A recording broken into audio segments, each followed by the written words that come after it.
Kotryna, iš tiesų labai džiaugiuosi priimdama tave pas save knygyne ir labai džiaugiuosi jumis visais, kurie atvykot nežiūrint visų oro kataklizmų šiandien ir transporto kataklizmų, kad iš tiesų pasimėgot, nes aš galvoju, kad tai yra ypatinga knyga. Ir Kotryna kaip autorė yra, irgi kiekvienas autorius turi, apie kiekvieną autorių man norisi pasakyti, kad tai yra ypatingas autorius, kad tai yra su savo pasauliu, su savo kažkokia tai logika kūrybinė ir visi jie turi savo cinkelį. Bet apie Kotryną ypatingai noriu pasakyti, kad jos knyga arba labai žmonės myli, arba nesupranta. Tai va, tai taip, kad linkiu jums pamilti, nes Kotryna iš tiesų išleidus daug knygų, tai nėra, tai yra 17 knygos, iš kurių yra 6 vaikams ir paaugliams, aišku, pati mažiausia, patiems pradedant nuo pačių mažiausių apie vabalėlį, kaip vabalėlis mato pasaulį, toliau mes turim paaugliams knygelės jau irgi praktiškai esam išpardavę, nes anksčiau išleistos jos yra.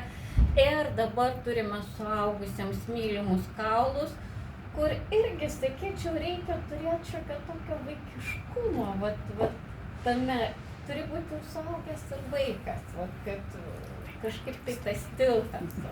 Taigi, Kotryna, kaip tau rašėsi tie kaulai ir ką galėtumai papasakoti apie tą knygą, kaip jie atsidūrė tokia. Taip, tai aš gal, ar kas nors yra skaitęs jau knygą iš čia esančių, nes tai labai padeda man jausti, kokia kryptim kreipti, ar neišduoti per daug, ar atsakyti kilusius klausimus ir tai labai gerai, tai jums pasakosiu kaip tiesiog apie dar visiškai nežinomą rožinių viršeliu, bet su kaulais pavadinime knygą. Tai taip, tai mano 7 yra knyga, jinai skirta suaugusiems. Joje šiaip visai notacija gerai pristato, apie ką yra knyga, jeigu įmanoma taip trumpai pristatyti. Tai pasaulis neegzistuojančio laiko, neegzistuojančios erdvės, kurią aš sulipdžiau iš kaimo, archaiškų papročių, senųjų ritualų ir miesto. Sakau šiuolaikinio miesto, bet iš tiesų tai turbūt 90-mečio daugiabučių rajonų tokio vaizdo, kuris iš tiesų miegamuosiuose rajonuose nelabai ir pasikeitęs yra ir panašiai atrodo. Ir aš pagalvojau taip sukonstruoti, kad tai yra tarsi vertikalus kaimas daugiabutyje, su visais kaimo principais, bet šio pasaulio jau tvarka. Ir nebūtų tos knygos, kaip jinai atsirado. Jos tikrai nebūtų, jeigu nebūtų prieš tai parašytų knygų vaikam ir paaugliam, nes mano knygas, ypač tas, kurias dabar esu padėjusi ant stalo, per jas ir keliauja lietuviškos mitologijos, folkloro, sakmių, papročių temos. Bet Didžioji būtybių knyga tai yra toks kaip žinynas apie būtybės ir ji buvo mano antroji parašyta knyga, jau jai 10 metų šiemet sueina. Ir aš pirmą kartą, rašydama apie mitinės būtybės, sugalvojau kažką pridėti nuo savęs, nes šiaip rinkau medžiagą iš knygų mokslinių tyrinėjimų mitologijos. Ir pagalvojau, ką jau aš parašyčiau, kaip tos būtybės gyvena mūsų laikais. Tai čia atrodo, kad iš toli, bet iš tiesų tai ir buvo pirmoji kibirkštis, kad aš sumaniau miesto aplinkoj, miesto kasdienybėj, rutinoj, mūsų tokiam tikroj būty, atrasti tų būtybių vietą, bet laikydamasi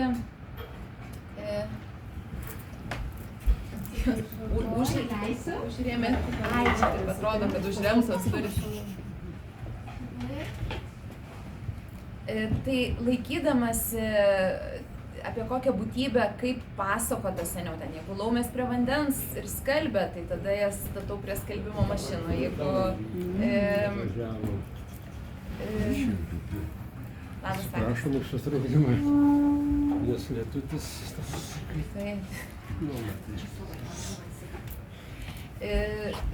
Žodžiu, man labai svarbu ne tiek interpretuoti, kiek atkraustyti labai tiksliai, tikslius papročius, kiek įmanoma jos atkurti, tikslias būtybės, bet į tą miesto aplinką.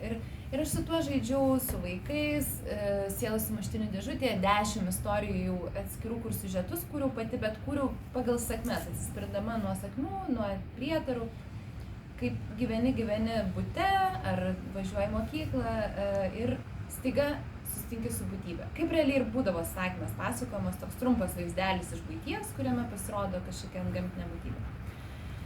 Na va, ir mylimus kaulus, aš gal kai viskas prasidėjo nuo minties apie moterį, atsimenu tiesiog, kur stovėjau, kai apie tai galvojau, apie moterį, kuri sekcijos lentynoje, sekcijos būtent tai irgi toks 90-mečio ir turbūt ir ankstesnio laikmečio, bet man 90-mečio vaizdas, kad visur yra tos sekcijos pilnos knygų, mano namuose tėvų tai buvo pilnos knygų. Ir aš galvoju, ir taip jinai saugo mylimų vyrų kaulus. Ir negali jų paleisti, negali atsisveikinti, tai bent kaulus pasilieka ir kad tų kaulų tada irgi galvoju, kad tai yra ne vieni. Nes gyvenimo tėkmė, kiekvienas sykį atrodo, kad mes sutinkam tą vienintelį žmogų, bet dažnai tų vienintelių būna keletas. Ir net nebūtinai apie mylimuosius kalbant, apie, nežinau, brangiausią draugą ar draugę. Ir galvojau, ką jeigu taip juos visus jau kaip kaulelius sudedi vienam laike ir toks tiesiog tokia atėjo vizija.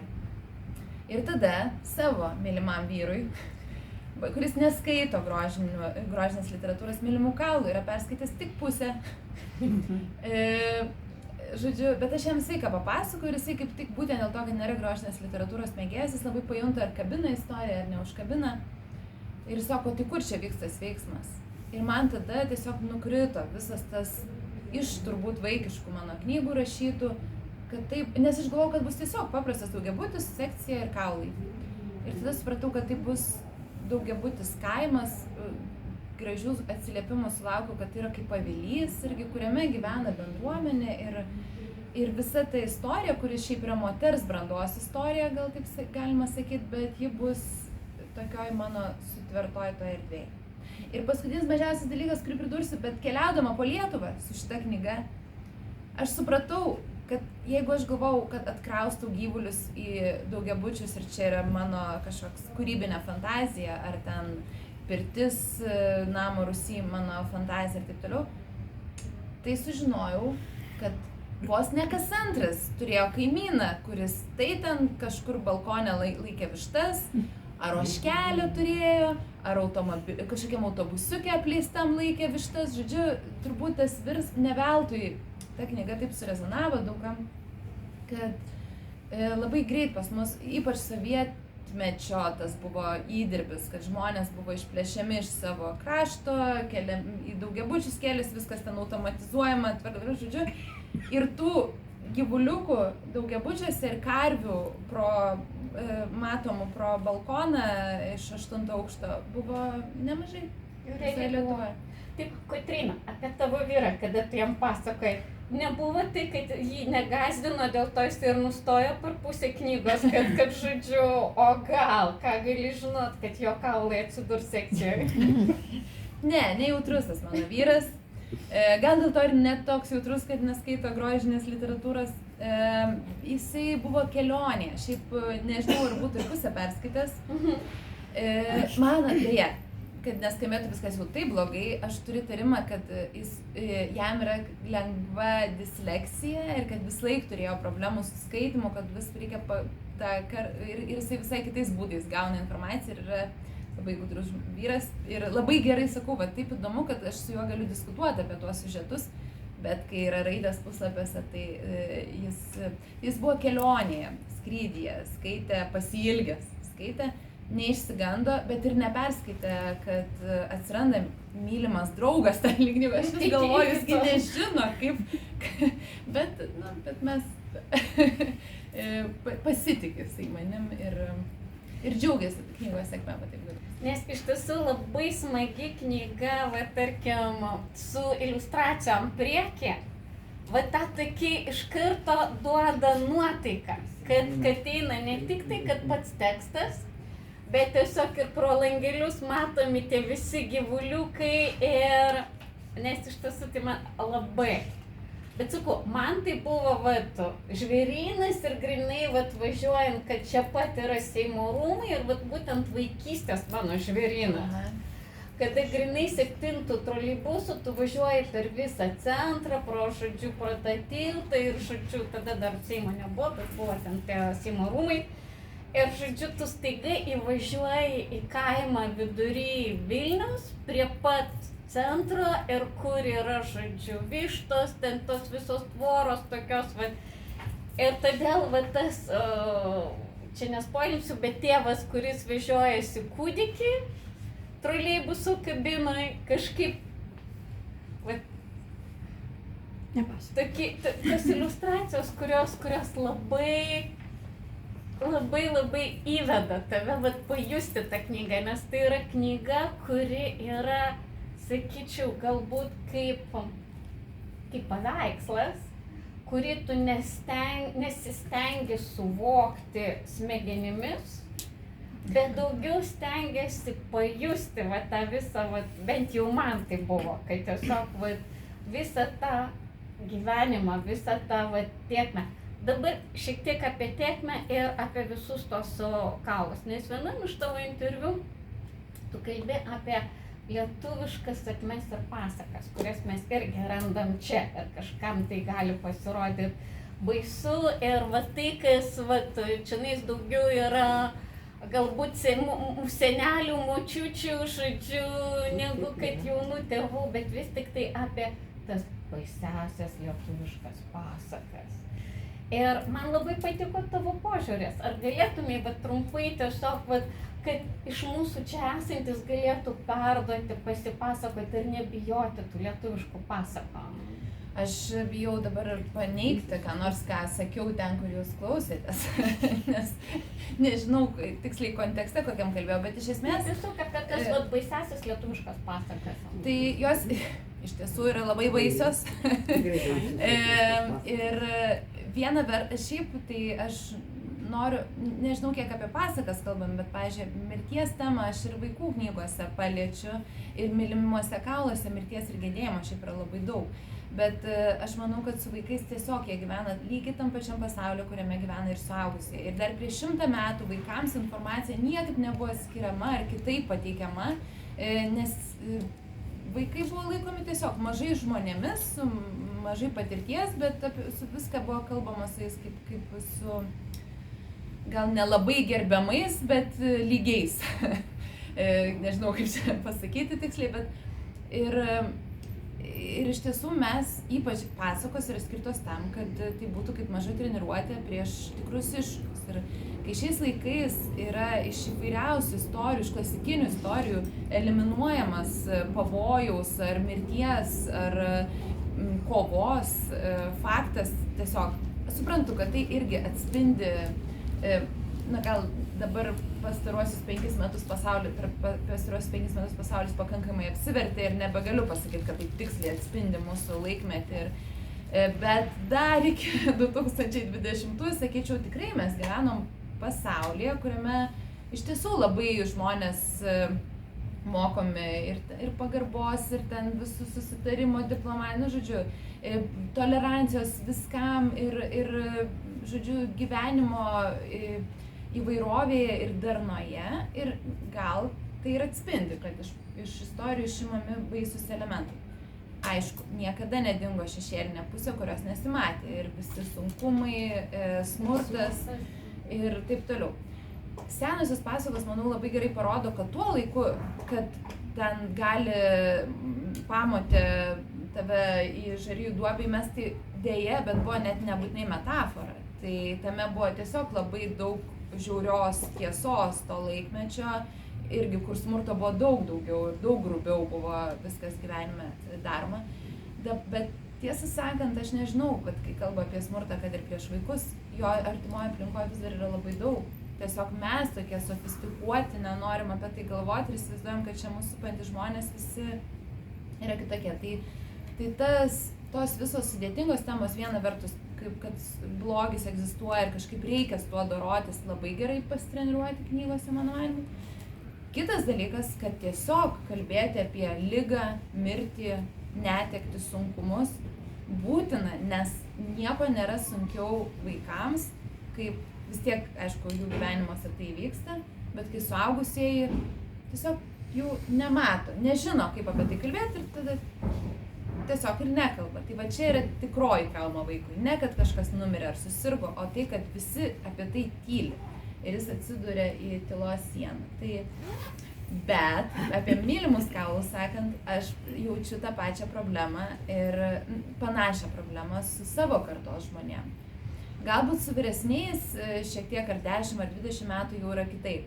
Bet mano, nuo kokių, sakyčiau, 25 iki kokių 45 metų žmonių, tad 20-mečiai amžiaus, yra nesibaigiantis srautas darbo projektų, tuoj padarysiu, tada pasiekimų, atostogų, gal kažkokio planavimo, karjerą, taip toliau. Ir tame nėra laiko nei gedėti, nei atjausti, kai kažkas patiria netektį. Visiškai yra dingęs, man mylimi kaulai, iš tikrųjų aš ir turėjau tokį tikslą priminti apie netektį, mirties temą, apie ritualus, kurie būtini mūsų, aš sakyčiau, ir psichiniai sveikatai. Nes tikrai esu girdėjusi apie, žinot, kaip buvo tas kaimas ir bendruomenė, kodėl man atrodo labai svarbu, būdavo privaloma, numirė tavo kaimyno ten tėtis, tai klausimo nėra, ar tu eini, nesvarbu, tu su tuo tėčiu bendravai, draugavai, pikaisi, nemėgai labai, buvo skolingas tau kažkaip. Bet tu tiesiog nueini, nes taip yra, bendruomenė eina, pagerbė ir išlydi. Šiais laikais aš esu girdėjusi, pavyzdžiui, iš vienos bičiulės, kuris sakė, aš buvau vyro bendradarbio žmonos laidotuvėse, palydėjo vyrą pas jo bendradarbį ir sako, aš buvau tas žmogus, kuris nešė nuotrauką velionės, nes nebuvo kam. Ir sako, aš jos nepažinojau, nebuvau gyvai sutikusi. Ir va čia yra tos grimasos, to mūsų greito laiko, kad dar, aišku, su savom netektim mes neturim kitos išeities tik dorotis, nors kita vertus irgi kremavimas, atidėjimas, net mirties atidėjimas egzistuoja, kai visi turės laiko susirinkti ir palaidoti. Tas, man atrodo, mums labai trūksta tokio tiesiog priverstinio, bet gal kai nelieka religingumo didelio žmonių, nelieka nei senųjų ritualų, nei krikščionybė nebėra jau labai stipriai propaguojama, tu tarsi neprivalai, nieko neprivalai, o žmogaus valia tokia labai ribota yra. Mes linkę į malonumus visada, net kai tie malonumai, gal čia tik malonumai skamba kaip malonumai didžiąja prasme, bet iš tiesų išvengti nemalonių jausmų. Praktiškai tu gali padaryti viską, kaip tik tai nereikėtų patirti kažko nemalonaus, kas nepatogu, nemalonu ir tiesiog, Taip. Ir sakau, jeigu mes su savo artimaisiais taip jau išvengti tai negalim, bet su tais truputį tolimesniais artimaisiais, tai labai didinas, kaip visur, tas individualizmas, atsitraukimas vienam nuo kito, tai man norėjosi bent primint, kad gal bent kažkam ateis ta mintis, apgalvojimas ir tai kaip ir mane pačią. Aš, pavyzdžiui, tikrai ir pati esu artimų draugų, ten tėvų laidotuvėse nedalyvavusi, nes aš jųgi nepažinojau, tai aš ten užjaučiu draugą, bet ne. Dabar aš manau, kad mes palaikom gyvuosius ir jeigu mums yra brangus gyvasis, kuris kažko neteko, tai mes turim ten būti ir kuo labiau tos ryšius žmonių, tarp žmonių megzti. Tai gal ir išsiplėčiau, bet čia man yra viena esminių knygos misijų, gal net sakyčiau, priminti, sustabdyti truputį tą laiką. Tokia labai perkeltinė, galbūt kartais ir simbolinė prasme istorija. Kotryna, dabar šiek tiek taip nes toksai, mes taip panirom į tokį pamastymą šiek tiek emociškai, tai dabar šiek tiek, kad atsipūstume. Tiesiog, kodėl rožinė spalva? Taip. Nes tas toksai atrodo, žodžiu, kaulai sekcija, pasižiūri, čia toksai. Ir aš atsimenu, kada tik tai šita knyga pasirodė ir pirmą knygos užsakymą, nes irgi, žodžiu, vėlgi rinkėsi žiūri.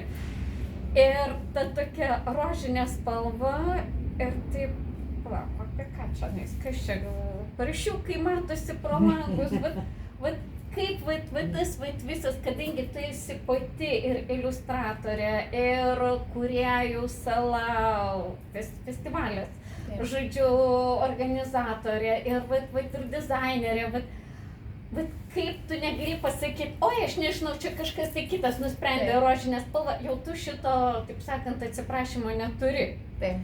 Dabar taip, kodėl rožinė?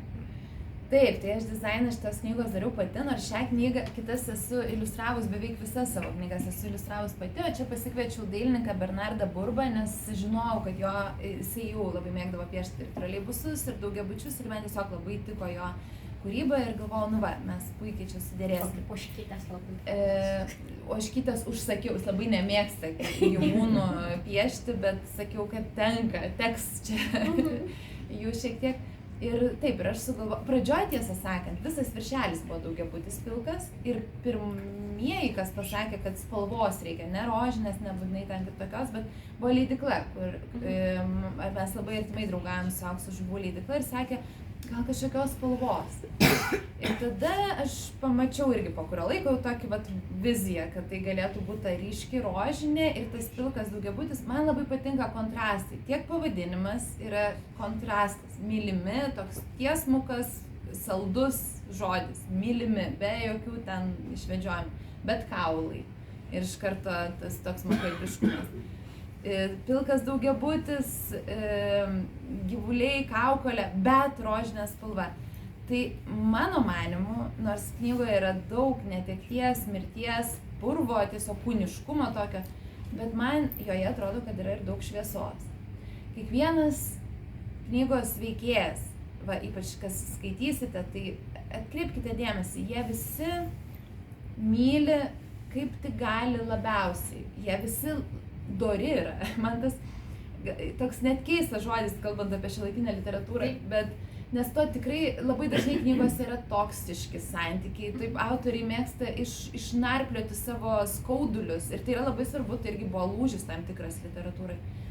Bet man labai trūkdavo įkvepiančių knygų, kur tiesiog yra meilė, dabar labai saldžiai skamba, pamatysit, kaip paskaitysit, ne taip jau ten saldu viskas, bet kad tiesiog žmonės stengiasi per jėgą, gal kartais labai sunku, labai norisi daryti kitaip.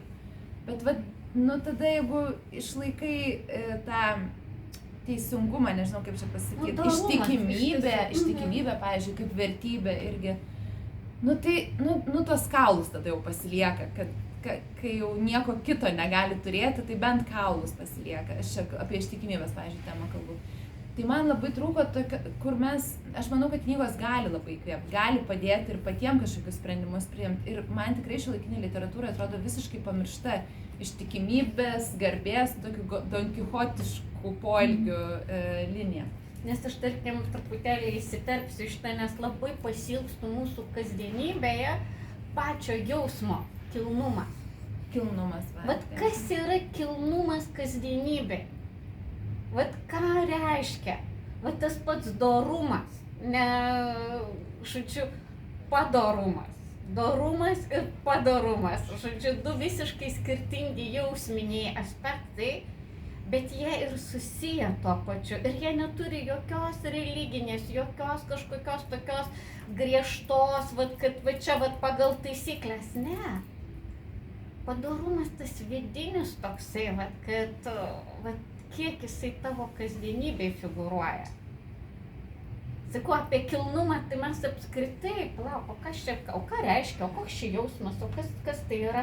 Ir būtent tokių knygų, tokiose, ne kažkokiose ten dvasinėse, bet būtent tokios, kur tu skaitai ir tiesiog pati ta knyga, jinai alsuoja to gerumu. Tas tiesiog paprastas, žmogiškas gerumas. Aš labai džiaugiuosi, jeigu jūs išskaitėte, tai taip, tas yra ten ir nepadarybių, bet saikingai. Bet taip, man tiesiog, kad žmonės mylėtų žmonės, visokie mes esam, bet tas noras, bent intencija gera ir teisinga man buvo labai svarbi, o aišku, o atsiliepimą esu girdėjusi visokiausių, kaip ką perskaito, tai visada priklauso nuo to, kur yra pats tas skaitytojas tuo metu, ką jis pastebi knygui, jam ar jai, kas rezonuoja.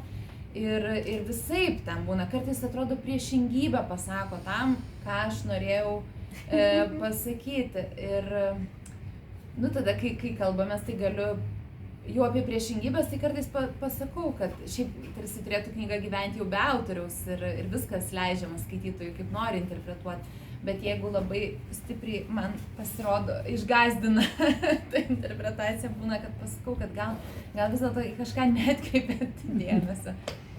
Tai ta rožinė spalva ir yra tas, koks ir yra mūsų gyvenimas. Mes galim būti kokie nori, kilnus, bandyti būti geriausi ir gyventi, dirbti svajonių darbą, nežinau, užsiimti visom veiklom, kurios man norės. Ir vis tiek kiekvieno iš mūsų gyvenimą ištiks ir liga, ir netektis, ir skausmas, ir bjaurysčių gyvenime matysim.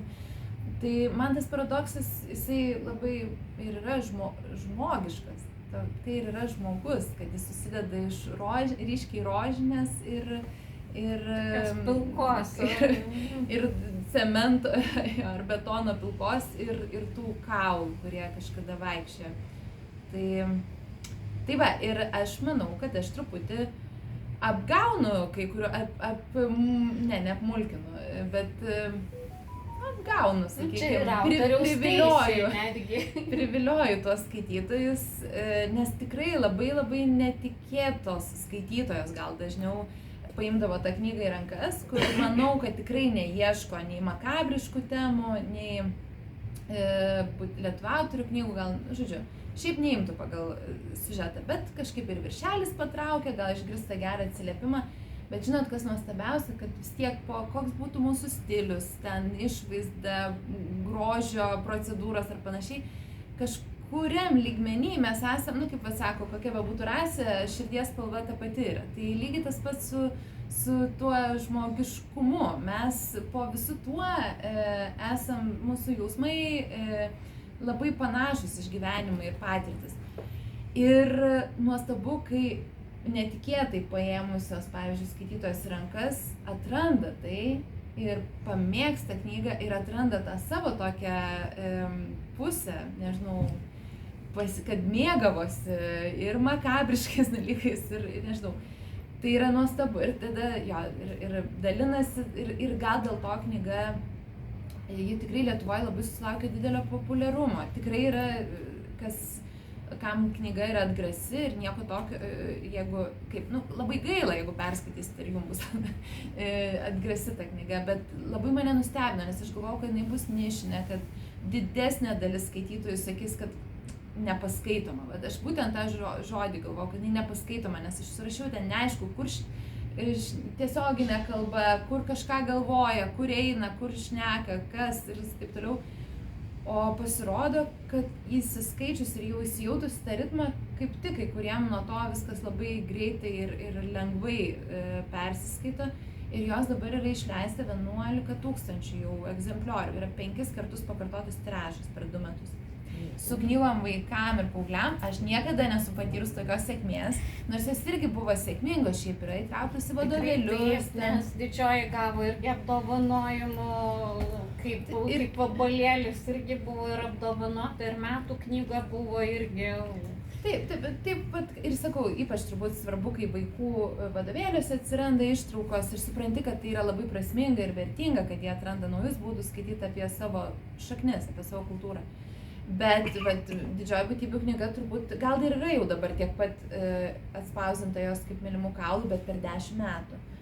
Ne, gal vis dėlto mažiau bus, nors 5 tiražai, bet mažesni, o mylimų kaulų per 2 metus tai vyko, tai man labai sunku vis dar patikėti, kad tai aš parašiau šitą knygą ir kad jai taip įvyko ir jinai yra verčiama šiuo metu į 10 kalbų. Tai reiškia, kad 10 šalių leidyklos, ne tai, kad kažkas tiesiog sugalvoja ir verčia, bet susidomi leidykla, nusiperka teisės ir tiki, kad jų auditorijai patiks. Tai kol kas išleista tik 2 kalbom, o verčiama dar į 8. Ir kokios tai kalbos?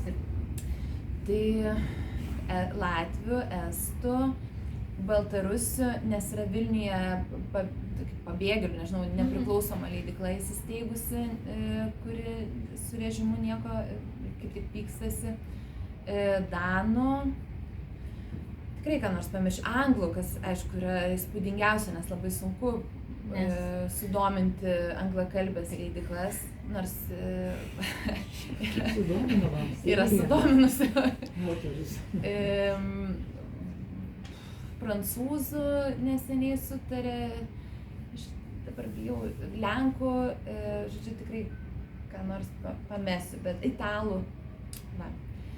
O beje, aš esu pasiėmus, mes po šito renginio iš karto lėksim į Brick Lane knygyną ir čia yra Lietuvių Vilnius Review žurnalas, kuriame yra anglų kalba ištrauka. Dabar jau jų gal net nebėra kur įsigyti, bet yra internetinis. Jisai yra angliškos ištraukos tų metų geriausių kūrinių, tarp jų yra ir Mylimi kaulai, o dalinuosi todėl, kad aš tai juos pirkau anglakalbiams draugams, kol nėra knygos, kad galėtų paskaityti ištrauką ir aišku iš viso gauna visą lietuvišką siuntinį, tiesiog kas tuo metu buvo geriausi kūriniai.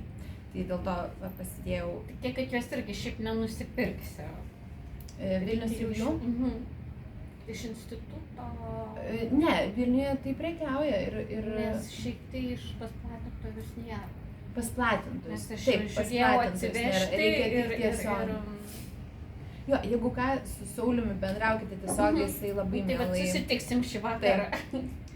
Taip, nes jisai dirba, kad atsirastų tie žurnalai, kur... Nes aš anksčiau parsiveždavau, kada būdavo Londono knygų mugėj ir Lietuva turėjo savo stendą, tai aš iš ten tarsi parsineždavau žodžiu, bet paskui, kada jau viskas po 12 metų jau nebeliko, tai žodžiu, taip ir nebeliko.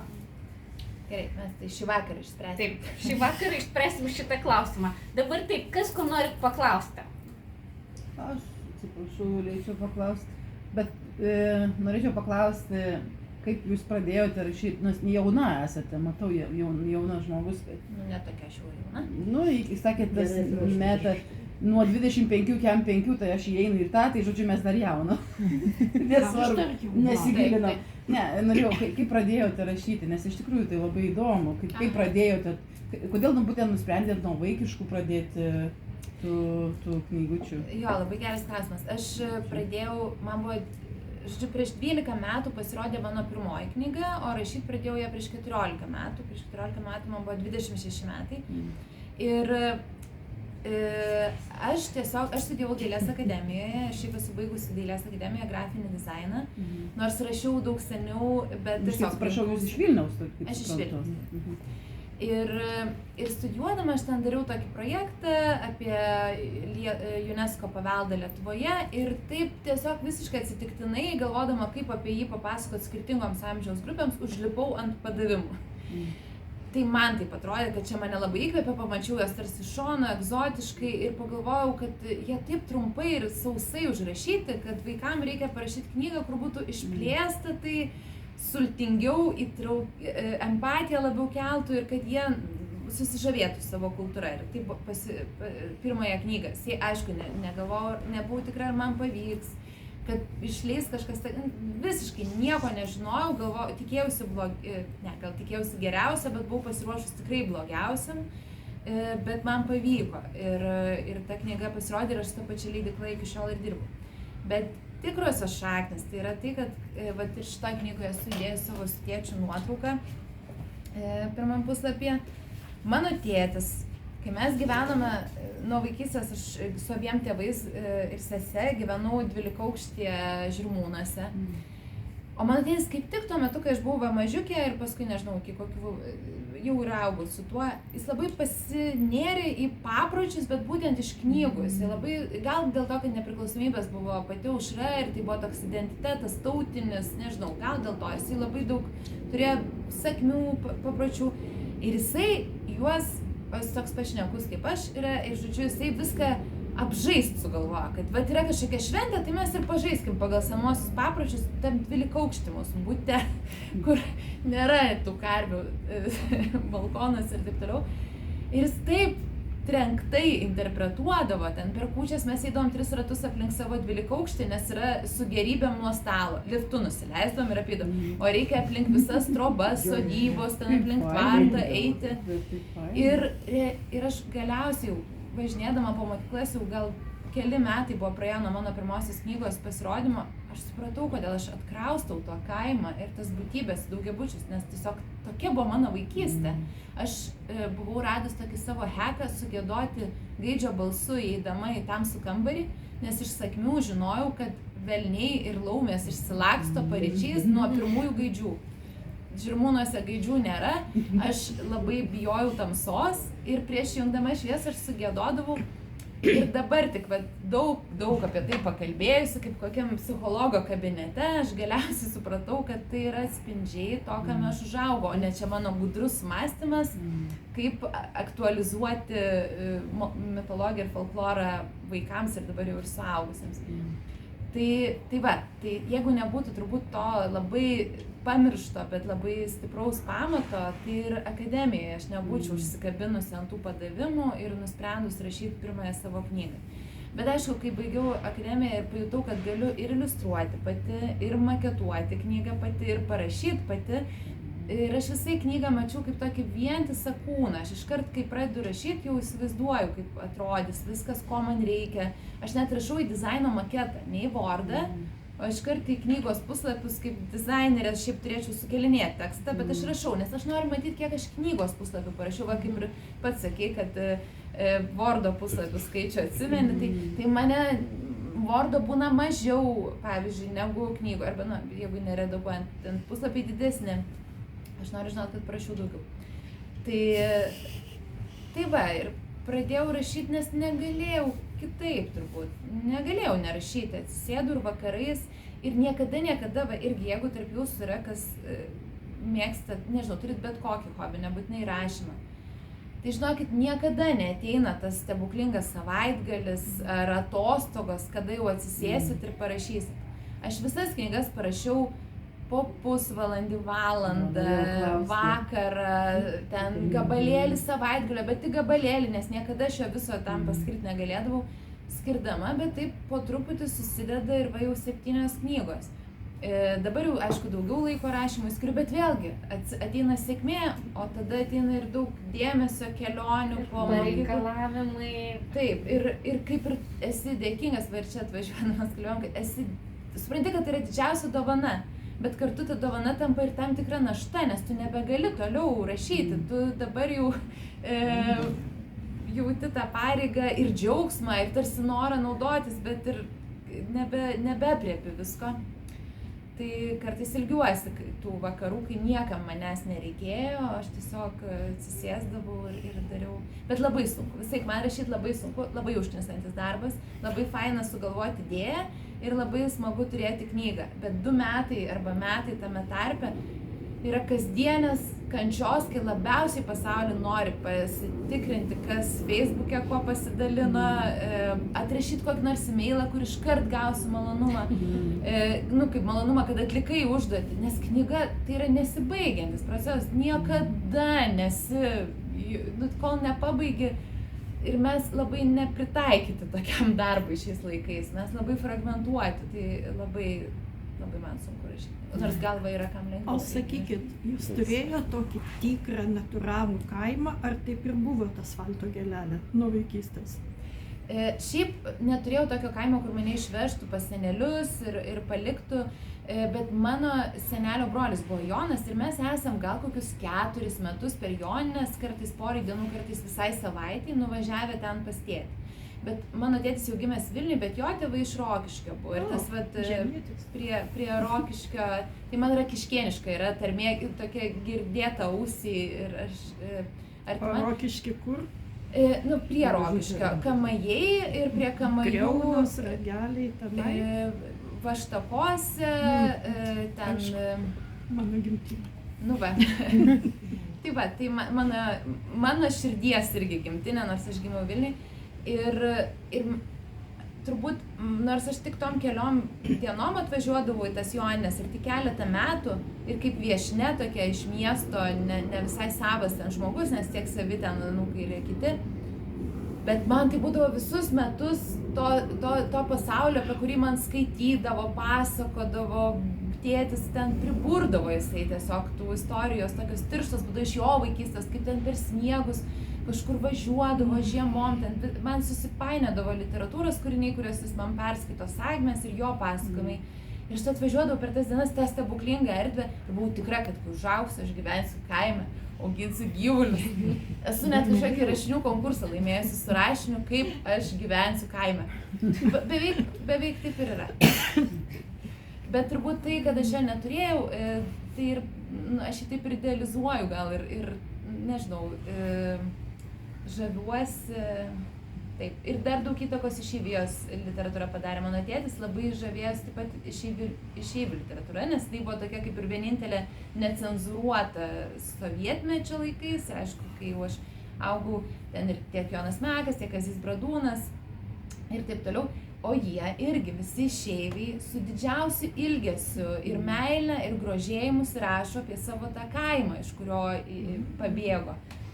Ir man rodos, tas irgi man labai, žodžiu, tėtis primaitino mane savo mėgiamos literatūros ir folkloro ir viskas sudygo labai netikėtai užausiuose, kai paskaitysit, atkreipsit dėmesį gal. Ir tiesiog, kadangi mes jau turim taip jau link galo, paskutinis klausimas, jeigu kas dar turit klausimą, dar galėsit paklausti, kada pradėjai rašyti, ar jau turėjai viziją to paskutinio veiksmo, kaip viskas baigsis? Aha.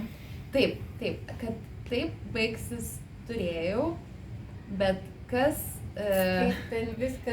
bus tas žmogus, kuris pasilieka kai ką, nežinojau. Ir tas man paaiškėjo berašant knygą. Aš šiaip esu labai planuojanti rašytoja. Aš turiu pirmiausia, susirašau planą, tokį stambų turinį, paskui jį susmulkinu, tada apsirašau skyreliu, nes man labai sunku rašyti. Reikia prisiversti, reikia tų mažų etapėlių, kad nenuklyščiau nuo rašymo.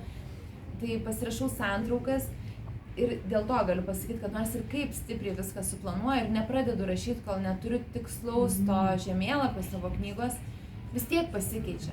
Veikėjai tikrai, labai įdomus jausmas yra, kad veikėjai tikrai pasufleruoja tau, kaip jie pasielgtų ir nustebina. Kartais nustebina, kad kaip gali vykti toks sutapimas, kad viskas taip sueina, nors tarsi visiškai apie tai negalvoji ir neplanavai.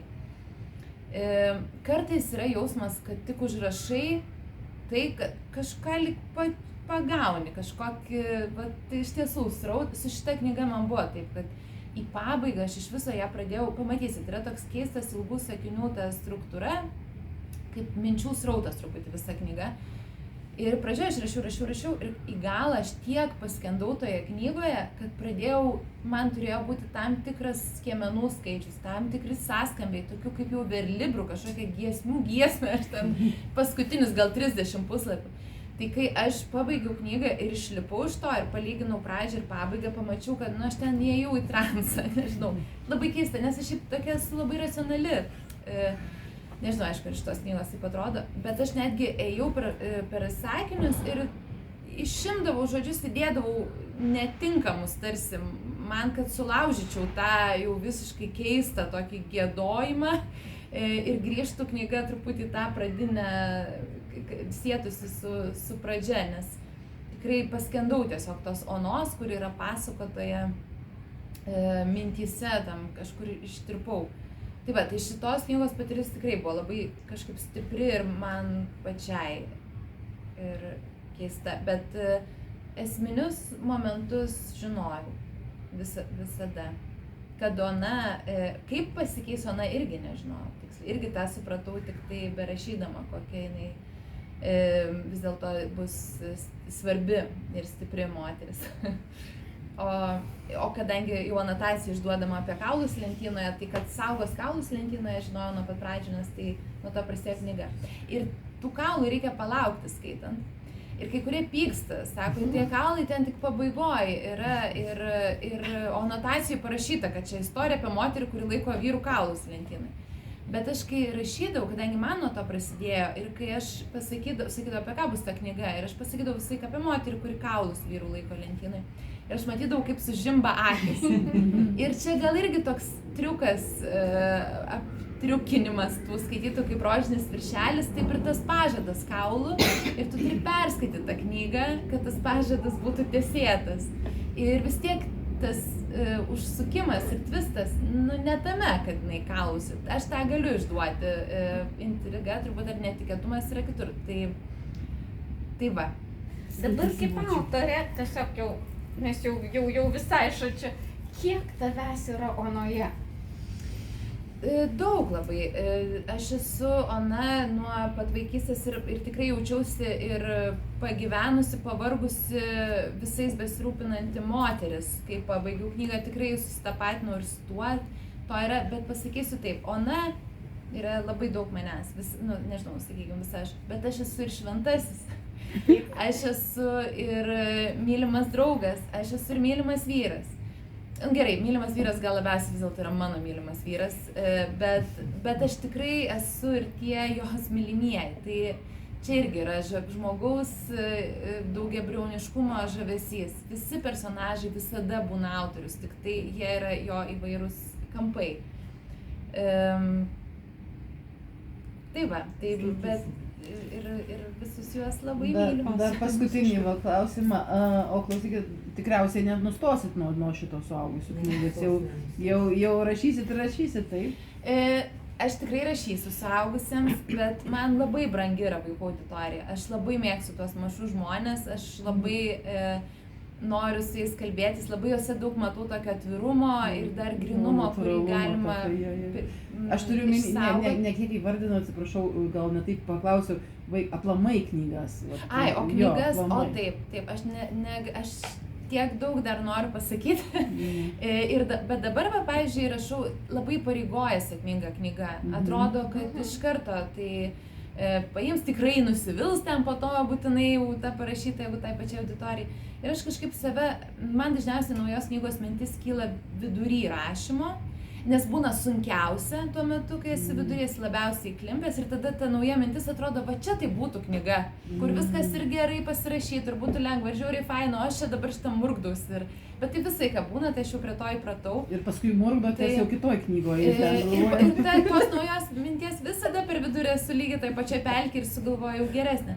Lengvesnė tarsi savo kaip autoriai, bet šitos knygos viduryje sugalvojau, kad tokius kaip mylimus kaulus visai šeimai ar vaikams, čia labai daug metų švenčių, metai sukasi ratu ir aš labai daug turėjau susirinkti medžiagos irgi įvairių tyrinėjimų apie tas metų šventes ir dabar rašau pažintinę knygą vaikams ir visai šeimai. Irgi tiek apie senuosius ritualus, tiek metų šventės, tiek žmogaus gyvenimo šventės, nes mes labai iš viso nebeturim kur pasižiūrėti, kokie ten buvo tie ritualai. Tai aš juos taip paprastai, kad tiktų tiek vaikam, tiek suaugusiam, nes autentiški yra šaltiniai ir aš viską rašau irgi be cenzūros, kaip švelniais žodžiais, bet apie viską, kas yra. Ir tai bus vaikams, visai šeimai pažintinė, joje nėra kažkokio mano sukurto naratyvo, yra tik tai tokie pristatymai tų. Tai labai įdomu, nes tikrais faktais. Aš mėgstu labiau tikrais faktais skaityti. Tie tikri faktai pasakoja juos Vėlė, Juozuko. Tai ten pateikti, kas pasakoja, nesvarbu turbūt. O papročiai, irgi jie tikri faktai, kuriuos kažkada kažkas sugalvojo. Bet man labai svarbu, nes man atrodo, kad tai yra toks duoklė kultūrai savai, nes viskas tirpsta, tiesiog tirpsta akyse atmintis. Ir su mylimais kaulais man pats didžiausias komplimentas ir dažnai pasikartojantis komentaras, kad aš prisiminiau, ko negalvojau iš viso, kad esu pamiršus, negalvojau, kad turiu kažkur tai, o aš prisiminiau, kad taigi čia mano ir močiutė tam pasakojo, ir kažkas ten buvo ir taip toliau. Ir tai yra taip nuostabu, nes aš tada jaučiuosi, aš dar sugavau tą siūlo galiuką ir jį patraukiau su šitą knygą. Ir labai noriu ir su vaikais, nes tiesiog matai, kaip jie nebežino jokių būtybių, lieka tokie fragmentai, visas pasaulis labai globalėja, niveliuojasi tos kultūros ir man taip norisi tiesiog, kad būtų kur atsiverst, pasitikrint, sužaisti tas šventes, kaip mano tėtis su manim žaisdavo Ir kad ir per žaidimą, tai neturi būti vėl grįžimas į senąjį tikėjimą ir panašiai, bet žaidimai irgi veikia, ritualai veikia, vien juos net ir žaidžiant, visai nebūtinai ten kažkaip labai išgyvenant, kitaip. Tai tada labai dėkui. Ačiū labai. Eglutė dar lieka, dar mes turim 3 knygas. Tai kas dar norit, tai tada